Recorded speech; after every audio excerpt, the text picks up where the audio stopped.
துப்பாக்கிகள் இது எல்லாத்தையும் பெறறதுக்கும் பிரேசில் ஆர்வம் காட்டுறதா தெரிவிச்சிருக்கிறாரு. மத்திய அரசு உள்நாட்டுல ராணுவ தளவாடங்களை தயாரிப்பதற்கு தொடர்ந்து முக்கியத்துவம் கொடுத்து வருது.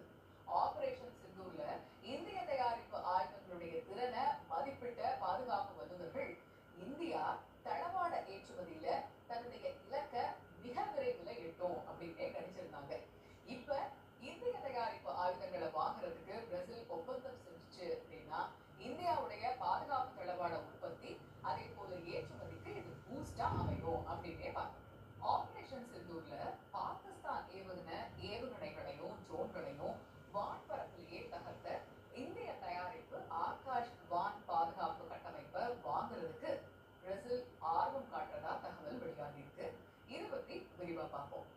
ஆபரேஷன் சிந்தூர்ல பாகிஸ்தான்ல பயங்கரவாத முகாம்கள் தகர்க்கப்பட்டதாக இருக்கட்டும், பாகிஸ்தான் விமானப்படை தளங்கள் ராணுவ தளங்கள் தகர்க்கப்பட்டதா இருக்கட்டும், தாக்குதல்களை மிக துல்லியமா நடத்துனது இந்திய விமானப்படை.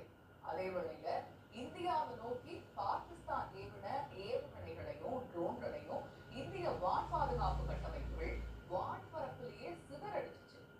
அதுல நடுநாயகமா கவனம் பெற்றது ஆகாஷ் வான் பாதுகாப்பு கட்டமைப்பு.